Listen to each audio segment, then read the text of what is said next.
여러분 혹시 그 레카 차는 많이들 아시죠? 예, 고속도로에서 교통사고 현장에서는 진짜 거의 뭐 경찰차, 구급차보다 더 먼저 나타난다는 레카라고도 하는데 온라인상에서는 그래서 그걸 빗대서 사이버 레카라는 표현이 있습니다.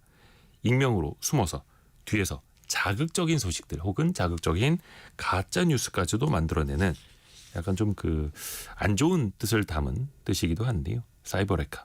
근데 이들이 누군지 알 수가 없어서 그로 인해서 피해를 당하는 사람들도 굉장히 좀 힘들어했었는데 최근에 국내에서 처음으로 사이버 레카를 찾아내고 승소까지 이끈 한 변호사가 있습니다. 법무법인 리우 정경석 변호사를 모셨습니다. 안녕하세요, 변호사님. 안녕하세요. 정경석 변호사입니다. 요즘 많이 조명을 받으시더라고요. 네. 특히 이제 굉장히 사이버 레카로 인해서 화제가 됐던 사건을 승소를 하셔가지고 네. 대표적인 게 그 아이브의 멤버죠. 장원영 씨의 사례. 탈덕수용소라는 네. 유튜브 채널이었고 네. 일단 법적인 처벌을 받은 거죠. 탈덕수용소가. 네, 맞습니다. 형사적으로는 벌금 1,000만 원 그리고 징역 2년에 집행유예 3년 그렇게 형을 선고받았고요. 또 항소심 진행 중인 사건도 있습니다. 아, 사건이 한두 개가 아니에요? 네, 여러 개입니다. 형사 2건, 뭐 민사도 한 4건 정도 그렇게 진행이 되고 있습니다. 탈덕수용소만 상대로. 네, 맞습니다. 어떻게 이렇게 많은 거예요? 그만큼 피해자가 많다는 얘기죠. 네. 피해자가 많다.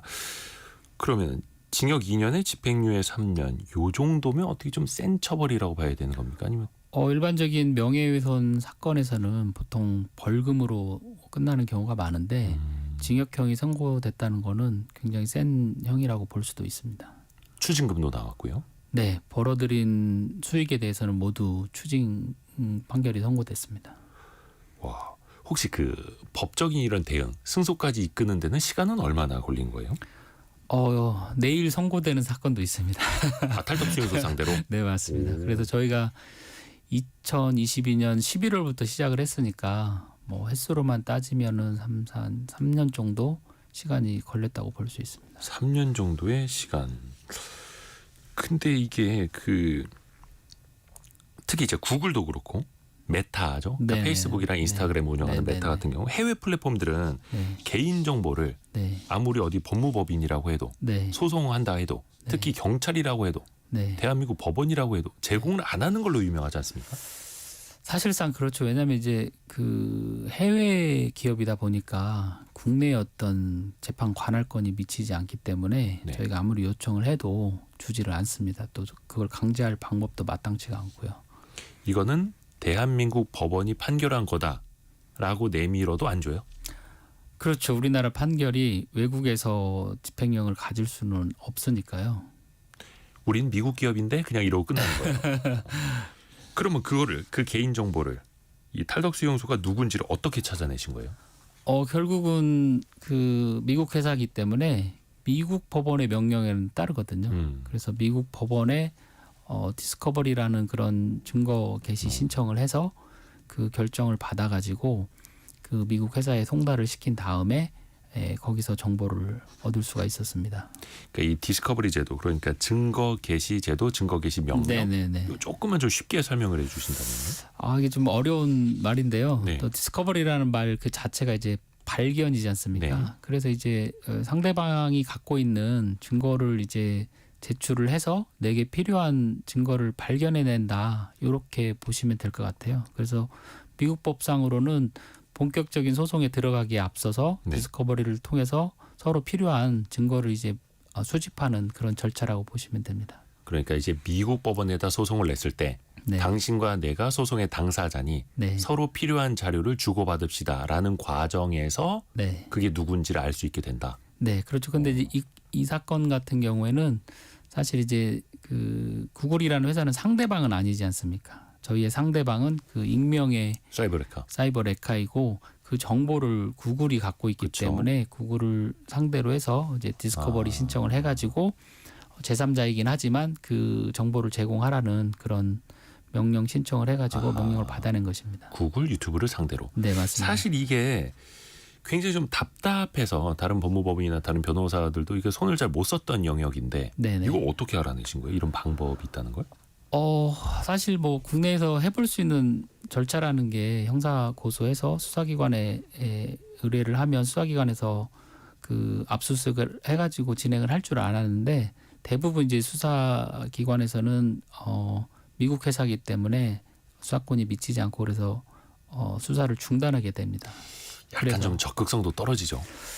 아무래도 이제 명예훼손이다 보니까 또 이 명예훼손에 대한 그 양 나라의 그 법제도 다르고 그래서 수사기관 입장에서도 그런 부분이 좀 부담스러울 수도 있고 또 이런 개인적 명예훼손에 대한 그 인식도 좀 다를 수가 있거든요. 그런 어떤 뭐 테러 사건이라든지 이런 성범죄 사건이나 이런 것보다는 좀 비중이 낮다고 볼 수 있습니다. 시급성도 떨어진다고 보고 네. 수사기관에서는 그렇게 해서 증거 개시 제도를 찾아서 그게 누군지를 밝혀내신 거고요.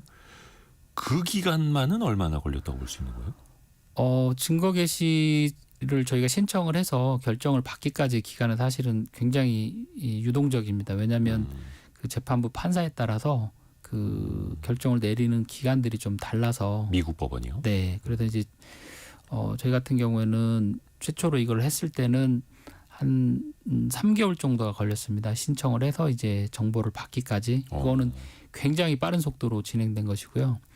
어떤 사건 같은 경우에는 접수를 하고 4개월, 6개월이 돼도 결정이 안 나고 계속 그 계류 중인 사건도 있습니다.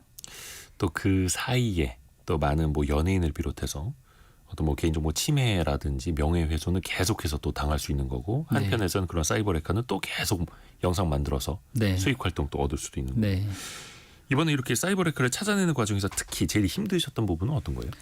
아무래도 이제 디스커버리 과정이죠. 왜냐하면 국내에서 해볼 수 있는 건 다 해보고 결국 이제 미국 법원의 마지막 남은 수단으로 저희가 이제 디스커버리를 찾아서 진행을 했는데 아무래도 이제 미국의 제도이다 보니까 모든 게 영어로 진행이 되고 또 용어라든지 이런 것들도 저희가 생소하고 절차도 마찬가지로 저희가 한국 법원에서 진행하는 절차하고는 조금 다르기 때문에 여러 가지 또 변수 들고 있을 수 있고 그래서 좀 그 부분이 제일 어렵습니다. 제도도 다르고 네. 시간도 더 걸리고 그렇게 이제 세상에 드러난 게 탈덕수용소 운영자입니다. 네. 도대체 누군지 뭐 이렇게 공개 가능하신 범위 내에서만 말씀해 주실 수 있다면. 지금 보도된 바로는 이제 88년생 박모 씨 여성으로 이렇게 알려져 있고요. 혼자 한 거예요? 알려진 바로는 그렇습니다. 어떻게 좀 반성을 하든가요? 미안하다는 얘기를 좀 하든가요? 아무래도 이제 형사 사건이 진행이 되면 처벌에 있어서 감경 요소는 반성이기 때문에 결국은 반성을 할 수밖에 없고요. 또 피해자들에게 그 형사 합의금도 공탁을 해서 아까 말씀드린 것처럼 징역형이 선고됐지만 집행이 유예된 것은 그런 반성이라든지 피해자에 대한 피해 공탁이라든지 이런 점들이 감안되었다고 보시면 되겠습니다. 근데 또 이제 판사님 앞에서 잘못했다고 하는 거랑 피해자들한테 사과하는 거랑 또 다른 얘기인데 진심이 전해져야 돼. 근데 또 일단은 이게 엎질러진 물 아닙니까? 가짜 뉴스는 퍼질 대로 퍼졌고 네, 맞습니다. 네. 사실은 해명보다는 첫 번째 프레임을 믿는 사람들이 또 많기 때문에 되돌릴 수는 없는 거예요.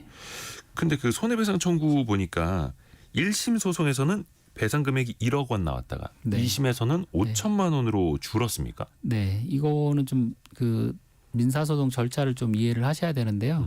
첫 번째 이제 저희가 1억 원으로 소송을 해서 그 신원이 밝혀진 다음에 소장이 송달이 되었는데 송달이 되었음에도 불구하고 그 거기에 응소를 하지 않았습니다. 그래서 소장을 송달받고 응소를 하지 않으면 원고가 청구한 금액을 전부 인정하는 일종의 이제 자백을 했다고 의제해서 판결을 전부 승소를 내리거든요. 그걸 이제 의제 자백 판결이라고 하는데 그래서 1억 원이 전부 인용이 됐었고 다만 이제 항소를 해서 항소심에서는 뭐 여러 가지 다투고 또 그 금액이 과한지 적정한지 이런 부분들의 판단을 해서 결국은 이제 5천만 원으로 선고가 됐고 그 5천만 원에 대해서는 저희가 현재 집행 중에 있습니다.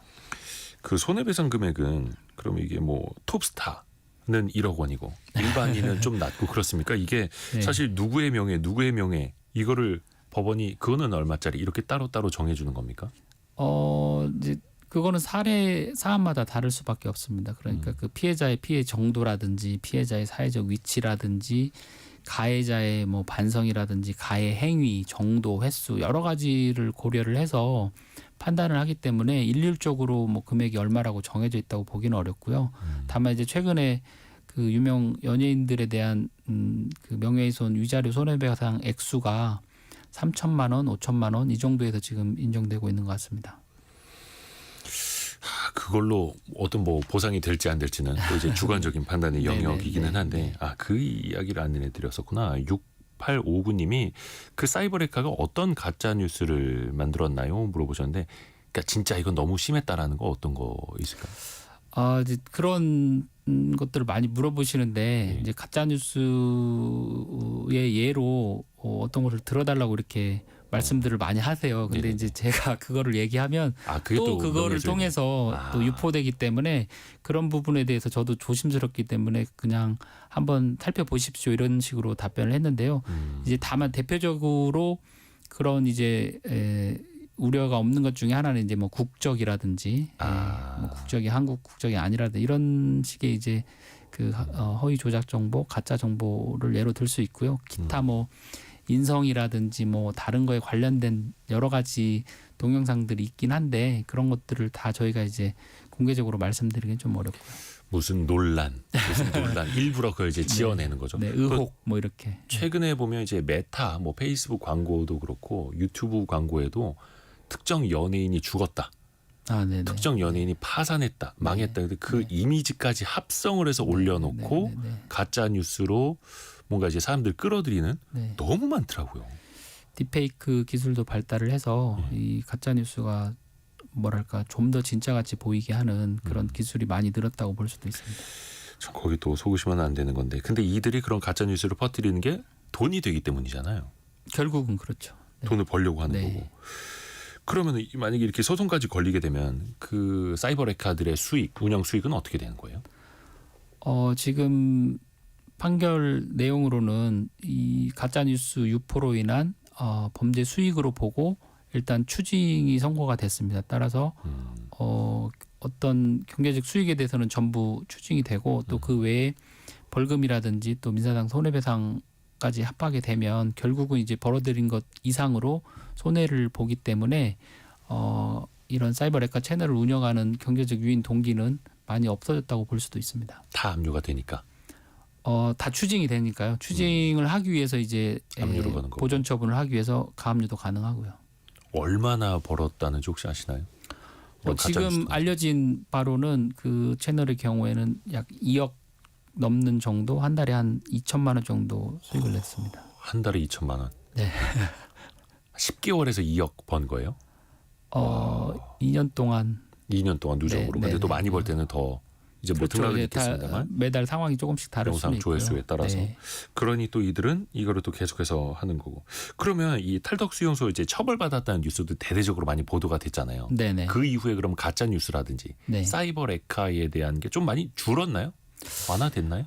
그거를 이제 통계적으로 확인할 방법은 없는데 아무래도 이제 익명성 뒤에 숨어가지고 그런 채널을 운영하는 경우에 신원이 밝혀질 수 있다는 것을 알고 저희가 이제 디스커버리 신청을 하게 되면 채널을 삭제한다든지 내용을 비공개로 처리하거나 이런 게 있기 때문에 결국은 어느 정도 경고적 효과는 있는 것 같습니다. 정윤원님이 우리나라는 범죄에 대한 법 적용이 너무 약합니다.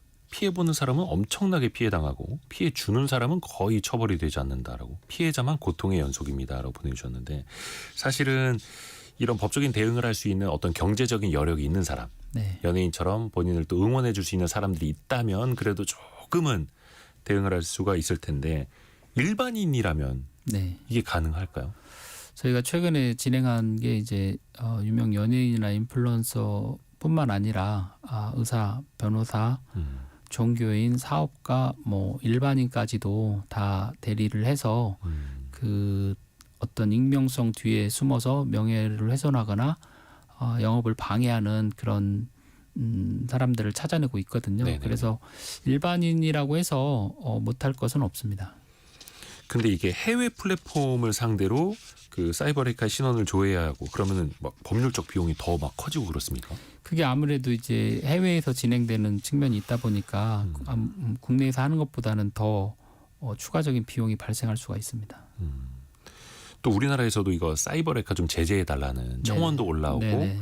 아까 정윤호님 비롯해서 더 강하게 처벌해야 된다는 목소리가 높잖아요. 네. 좀 법적으로 보완해야 하는 제도가 있다면 어떤 게 있다고 생각하세요? 처벌만이 능사는 아니고요. 다만 이제 그 신원을 확인할 수 있는 절차가 현재로서는 미국 법을 이용한 디스커버리 제도밖에 없기 때문에 그 점을 좀 신속하게 할 수 있는 절차적 보완이 이루어지면 훨씬 더 낫지 않을까 그렇게 생각합니다. 어떤 한미 양국 간의 법무부 사이 어떤 뭐 패스트트랙 제도를 만든다든지 네네. 좀 도움이 될까요? 네. 아니면 뭐 국내 지사를 통해서 훨씬 송달도 빨리 하고 또 이런 거대 플랫폼 기업의 경우에 있어서는 뭐 예외적으로 한국 법원의 명령을 미국 법원의 명령과 동일하게 간주를 해서 거기에 따라서 정보를 제공한다든지 이런 뭐 것들을 생각해 볼 수 있을 것 같습니다. 구글도 그렇고 메타도 그렇고 한국 법인, 한국 지사가 있잖아요. 그러니까요. 다 있는데 예. 그 한국 지사들의 저희가 이제 사실조회 신청을 해보면 정보에 대한 접근 권한이 없고 서비스 주체가 아니다. 그래서 미국 본사에 연락하시기 바랍니다. 이렇게 회신을 합니다. 그러게요. 서비스 주체가 아니라고요? 서비스 주체는 미국 회사고 국내에 있는 지사는 그 서비스 주체는 아니라고 합니다. 뭔가 영업 지원, 마케팅, 마케팅 아니면 네. 이제 뭐 구글이나 메타 광고를 네네. 어디선가 집행을 할 때 네네. 그런 걸 맞습니다. 지원해 주는 네. 정도로. 네. 아이고. 그 아이브 장원영 씨의 명예훼손 사건을 대리했었던 법무법인 리우 정경석 변호사 이야기를 듣고 있고요. 왜 그 노딱이라고도 부르는 거 있지 않습니까? 노란 딱지 유튜브에서 수익을 정지시켜 버리는 거. 네네. 그러니까 위에 달러 표시가 초록색으로 되어 있으면 수익이 창출되는 건데 노란색이 돼 버리면은 수익이 이제 정지가 되는 거죠. 요거는 좀 실효성이 있습니까? 수익 창출이 목적이기 때문에 수익 창출이 정지되는 것은 그 운영자에게는 어떻게 보면 법적 제재보다 더 클 수도 있습니다. 근데 그걸 또 우회할 수 있는 방법이 있잖아요. 예를 들어서 개인 후원 계좌를 공개한다든지 네. 아니면 무슨 뭐 채팅하면서 돈을 쏠 수 있는 네. 다른 이제 프로그램을 붙인다든지 네. 그럴 수도 있지 않습니까? 그런 건 현실적으로 막기는 좀 어려울 것 같습니다. 그러니까 뭔가 어떻게 보면 마음을 먹으면 계속 수익 활동은 소송 중에도 이어갈 수 있다는 거죠. 네, 그렇죠. 물론 이제 나중에 잘잘못은 가려봐야 네네네. 알겠습니다만 여기에서 어떻게 좀 플랫폼이 더 협조를 해야 할 필요거나 플랫폼의 책임을 더 강화할 방법 같은 거는 없을까요? 지금은 현실적으로 이제 플랫폼의 자율적 규제에 맡겨져 있는데 플랫폼의 의무를 강화하는 방향으로 어떤 입법적인 규제가 이루어진다면 또는 간접적으로라도 그 규제를 할 수 있도록 강제할 수 있는 법안이 마련된다면 플랫폼도 기존과는 다른 입장으로 훨씬 더 본인들의 책무를 더 다하지 않을까 그렇게 생각도 듭니다. 근데 또 그 플랫폼을 규제하는 입법 활동이 이루어지면 또 미국 입장에서는 이것도 비관세다. 또 통상 문제가 될 수 있다. 또 이렇게 나오지 않습니까? 네. 지금 유럽연합하고 미국이 그것 때문에 또 갈등 겪는 네. 것처럼. 근데 실제로 EU나 독일에서는 그 거대 플랫폼 규제를 하는 법안을 제정을 해서 실행을 하고 있긴 합니다. 근데 해외에도 이런 사례가 많이 있을까요? 특히 이제 사이버 레카들이 활동을 하고 네. 특정인의 명예를 훼손하는 문제가 외국에도 많이 있을까요? 이게 우리나라에 좀 더 특화된 사례가 아닌가 그런 생각도 듭니다. 아 그래요? 느끼시기에. 네. 근데 또 그 유명인들이 타겟이 되는 거고 네. 유명인들 일부 그러니까 어떻게 보면 이제 알고리즘이죠. 네네. 유명한 사람들 거는 관련되게 더 많이 노출이 되니까 네. 그들을 노린 가짜 뉴스가 됐든 네. 아니면 이제 근거 없는 비난도 네. 많을 수 있는 거고. 네. 그 사이버 레카들이 그런 반론을 제기하지 않습니까? 이거는 알 권리다, 표현의 자유다. 네. 뭐 가능한 논리 중에 하나긴 합니다. 표현의 자유. 특히 이제 그러나 이제 표현의 자유라고 해서 이게 무한대로 인정되는 건 아니고 타인의 권리, 특히 인격적 가치인 명예라든지 사생활이라든지 이런 것까지 침해하면서까지 표현의 자유가 보장되는 것은 아니기 때문에 거기에 한계가 있는 것이고요.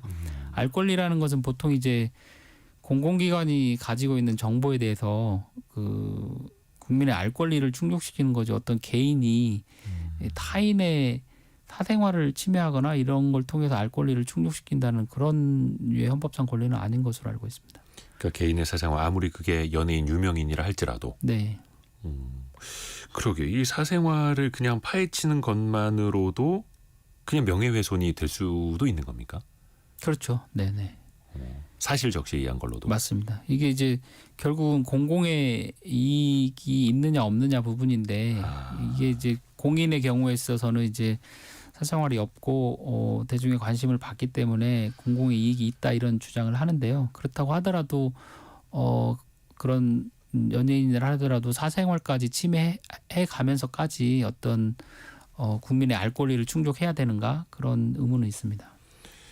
그렇죠. 연예인이 누구 만나고 누구랑 사귀는 게 과연 공공의 이익에 부합하는가. 네. 그리고 이제 그런 알 권리라는 것도 보통 이제 언론 출판의 자유와 관련해서 예. 이제 언론기관들이 주로 주장하는 건데 그렇죠. 일 개인이 이제 나서 가지고 누구를 쫓아다니면서 아니면 가짜 뉴스를 만들어 가지고 누구의 알 권리를 충족시키려고 그런 걸 하는지 잘 모르겠습니다. 그러니까 어떻게 보면은 우리나라 사람이 아니다. 국적이 사실은 알고 보니 어느 나라더라. 부모가 네. 어느 나라 사람이더라. 뭐 이런 식으로 네. 잘못된 정보를 유포하는 건데 네. 그래서 사실 이게 어떻게 보면 언론사도 오보라는 걸 낼 수는 있지 않습니까? 네.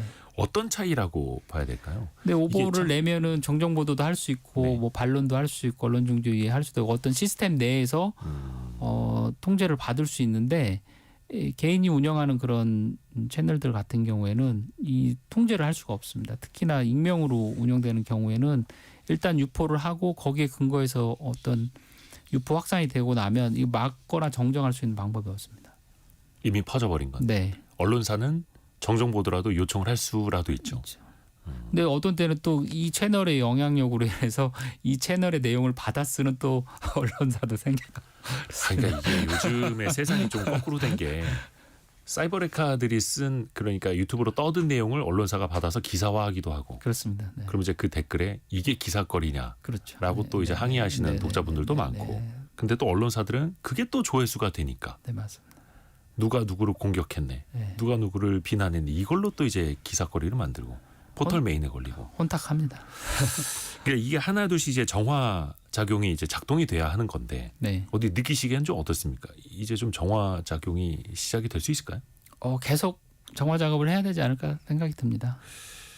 또 하나 최근에 이슈가 됐던 게 예전에 그 밀양 성폭행 가해자들을 네. 특정 지어서 아예 신원을 다 공개해 버렸던 네네. 그런 사이트들이 좀 있었습니다. 근데 그 채널 운영자가 최근에 실형을 선고받았어요. 네네. 한 사람은 징역 3년, 2년 6개월 뭐 이렇게도 받았더라고요. 네. 이건 이제 이른바 우리가 사적 제재라고 했던 것. 네. 처벌이 굉장히 무겁네요.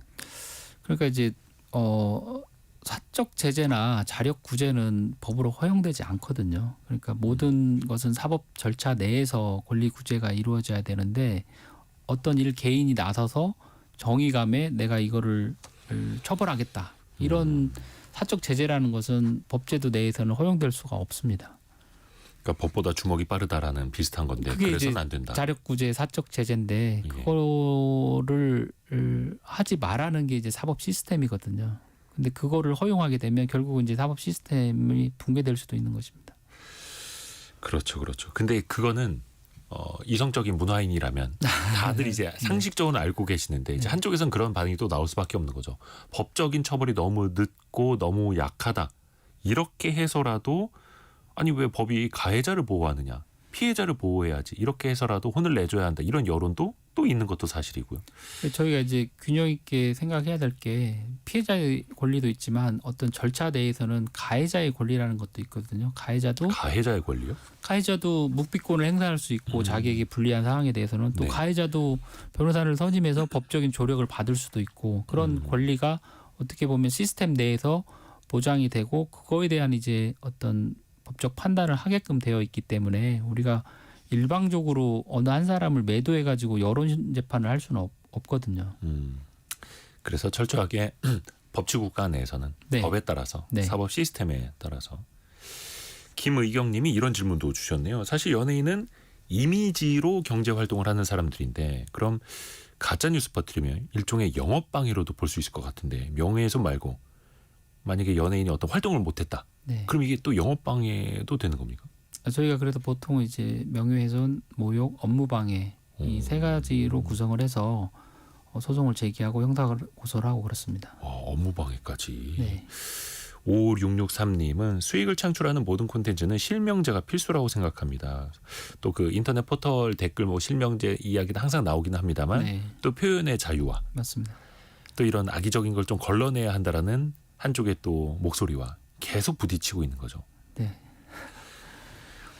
그 악플 이야기도 좀 한번 해볼까요? 사실 이거는 사이버 레카처럼 어떤 채널이 열어놓고 수익 활동을 하지 않더라도 우리 주변의 이야기일 수도 있지 않습니까? 네.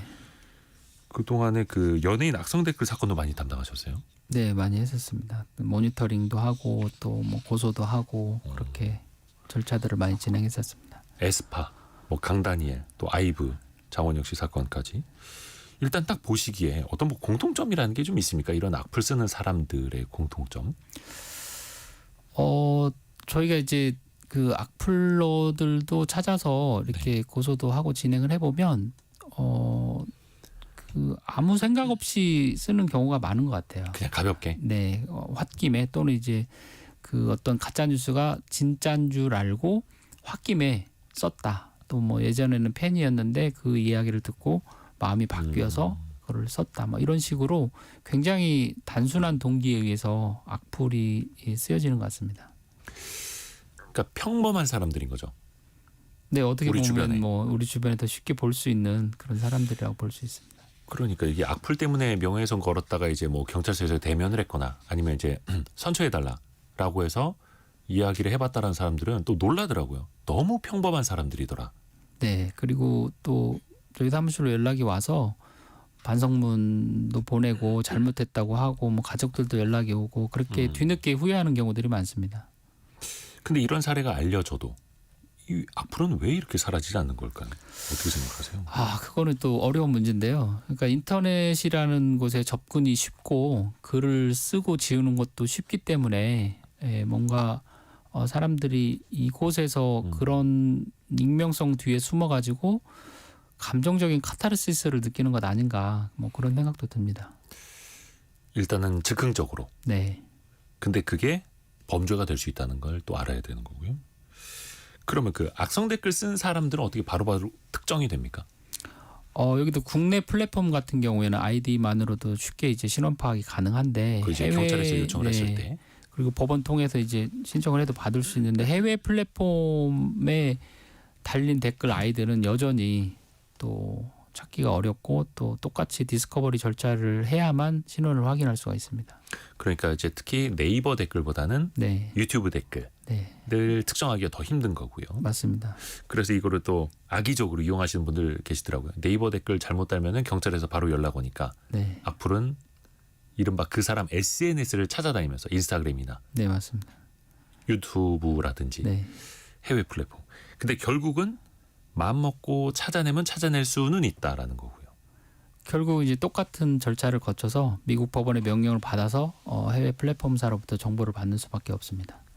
이른바 그 악성 댓글, 악플이라고 하는 건 어느 정도 선을 갔을 때 악플, 그리고 이게 어느 정도 갔을 때 처벌까지 받을 수 있는 거다라고 수위를 어떻게 논해 볼 수 있을까요? 결국은 이제 명예훼손이냐 모욕이냐 아니냐로 판단할 수밖에 없는데요. 모욕이라는 게 이제 결국은 법적으로는 인격적 가치에 대한 사회적 평가를 저하시키는 어떤 추상적인 판단이라든지 뭐 경멸적 표현 요렇게 이제 모욕을 정의하고 있거든요. 그래서 그 쓴 글이 사실 적시 없이 어떤 비하하거나 조롱하거나 뭐 이런 글을 썼을 때 그게 모욕인지 아닌지 이 부분이 사례에 따라 사안에 따라 다를 수밖에 없습니다. 왜냐하면 저희가 쉽게 모욕인 것 같지만 모욕이 아닌 것으로 판단이 된 사례도 있고 또 1심, 2심 대법원까지 가면서 바뀐 사례들도 있거든요. 그래서 그러한 글을 쓴 동기라든지 경위라든지 둘 사이의 관계라든지 여러 가지를 참작을 해서 모욕인지 아닌지를 판단하게 됩니다. 그 모욕죄도 요건이 몇 가지가 있더라고요. 딱 그 사람 특정이 돼야 하고 네, 맞습니다. 욕설이라든지 모욕적인 표현이 있었어야 되고 그게 또 공공에게 보였어야 하는 거고. 네, 맞습니다.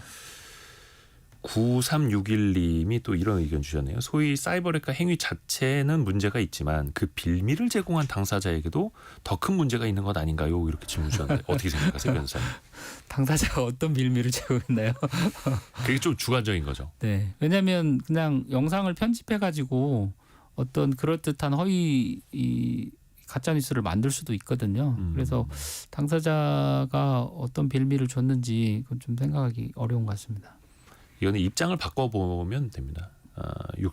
9361님이 이런 문자를 보냈다라는 걸 가지고 만약에 막 악플이 이분 SNS 찾아가서 이거 어떻게 라디오에 그런 거 보내지 막 입장을 바꿔보면은 네네. 그러면 안 됩니다. 예, 약간 그래서 이제 서로의 생각을 또 한 번씩 해보는 그런 노력도 좀 필요해 보이고요. 그 악플이라는 거는 경험을 해본 사람과 안 해본 사람, 이게 이제 달린 거 있죠. 네, 정말 네, 다른 네, 것 네, 같아요. 그 우리가 아무리 일반인이고 특히 이제 기자들 본인이 쓴 기사에 악플이 달릴 때도 기자들도 심적으로 굉장히 또 위축이 되더라고요. 맞습니다. 그래서 이거는 안 겪어본 사람은 모른다는 거. 특히 이제 그 악플 때문에 극단적인 생각을 하시는 분들도 있다라는 거. 그래서 이거는 선을 또 지켜야 하는 거고요. 그 뉴진스 논란 관련해서 미니진 전 어도어 대표 같은 경우에 악플러들 대상으로 또 손해배상 많이 이제 소송 청구하지 않았습니까? 네네네. 한 명당 얼마씩 받고 또 이제 또 합의도 한다 하더라고요. 그게 통상적인 어떤 금액의 수준이란 것도 있습니까? 그 위자료도 결국은 이제 법원이 여러 가지 사정을 참작해서 정하는 거라서 그 단순 악플의 경우에는 그렇게 많은 그 손해배상 액수를 받기는 어렵습니다. 아까 저희 사례에서처럼 이렇게 사이버 레카 채널을 통해서 지속적으로 어떤 동영상을 만들어서 가짜 뉴스를 유포하는 경우에 1,000만 원, 뭐 3천만 원, 5천만 원 이렇게 인정됐지만 단순 악플의 경우에는 그렇게 많은 금액이 인정되기는 어렵습니다. 근데 이거는 어떻게 해서든 그 사람들을 좀 혼내줘야겠다라는 네. 생각이 있는 그런 네. 소송일 수도 있는 거고요. 네. 악플 때문에 뭐 벌금 규모가 커지거나 징역형까지 가는 사례도 혹시 있었나요? 있습니다. 그러니까 그 악플의 내용이 지속적으로 계속 반복을 하면서 거의 스토킹 수준으로 괴롭히고 또 그 내용이 굉장히 심할 때 그 징역형까지 선고되기도 합니다.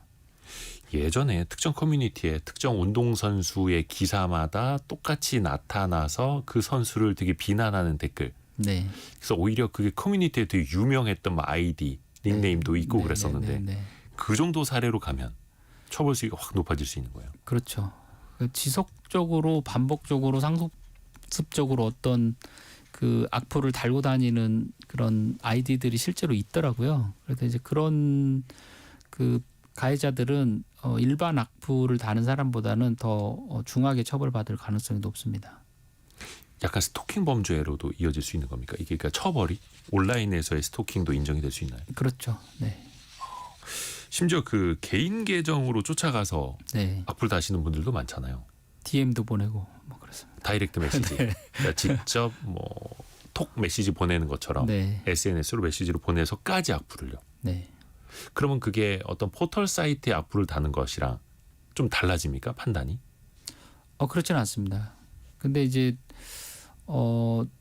개인 SNS에 가서 하는 경우에는 그래도 본인 계정이기 때문에 바로 지울 수는 있죠. 예. 네. 그렇지만 그 처벌의 수위는 포털이나 뭐 개인 SNS나 서로 다른 점은 없습니다.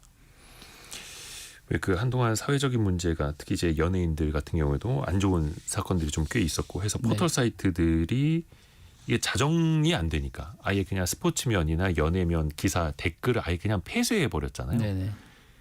그 자체는 좀 어떻게 보셨어요? 그런 현상 자체는 이게 포털들의 노력이라고 해야 될까요? 뭐. 그거는 어떻게 보면 자구적으로는 괜찮은 것 같은데 그로 인해서 그런 악플을 다는 사람들이 개인 SNS나 어떤 커뮤니티나 해외 플랫폼으로 감으로 인해서 오히려 이제 아까 말씀드린 것처럼 신원 파악이 더 어려워진 측면이 있게 됐죠. 왜냐하면 국내 포털에서는 그렇죠. 신원 파악이 쉬웠었는데 이런 분들이 다 이제 어떤 해외 플랫폼이나 또는 IP 주소가 남지 않는 어떤 특정 커뮤니티 이런 데로 다 가서 거기에서 악플을 달고 있기 때문에 약간 그런 것도 있습니까? 왜 질량 보존의 법칙처럼 악플 총량 보존의 법칙 이런 것처럼 국내 포털에 못 다니까 굳이 해외 플랫폼까지 가서 SNS를 이용해서 이런 식으로 9361님이 또 그런 이야기도 올려주세요.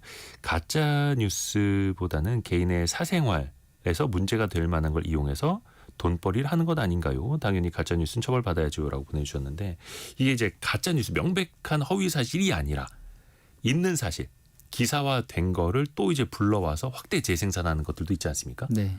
그럼 그것도 처벌이 될까요? 그거는 또 허위 사실은 아닐 테고요. 좀 어려운 부분이긴 한데요. 이제 사생활을 가지고서도 또 계속 그거를 공개함으로 인해서 조회수를 높이고 또 그걸로 인한 경제적 수익을 얻는 채널들도 있긴 하죠. 그래서 이제 사실 그건 언론사들도 많이 하는 행위죠. 예. 그래서 이제 최근에 그것과 관련해서 그 피해자와 그런 채널 간의 다툼도 있고 또 지금 진행 중인 사건도 있는 걸로 알고 있습니다. 그러니까 이게 언론사들도 포털 사이트의 메인에 떠야 되고 그걸로 인해서 조회수가 많이 높아져 네. 광고 수익도 높아지고 해서 이른바 어그로 끄는 기사를 많이 쓰게 되는데 이게 어떻게 보면 유튜브 채널들도 또 비슷한 거고요. 네. 하지만 이게 또 불법의 선은 또 넘지 않는 거다 보니까 당하는 사람만 괴로운 거죠. 이게 어떻게 해야 됩니까? 그러니까 연예인뿐만이 아니라 우리 청취자분들 같은 일반인들 같은 경우에 악플이다.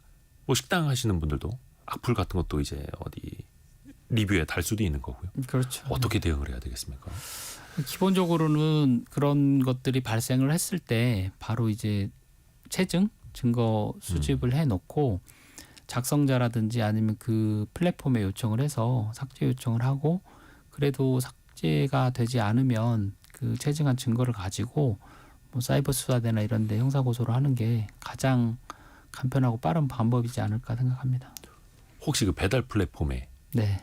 리뷰도 이제 좀 안 좋게 쓰시는 분들 있지 않습니까? 근데 네. 단순히 이게 맛 있다 없다 이게 아니라 어느 정도 선까지 가면 이쯤에선 좀 대응을 좀 해보시라라고 조언해 주실 수 있을까요?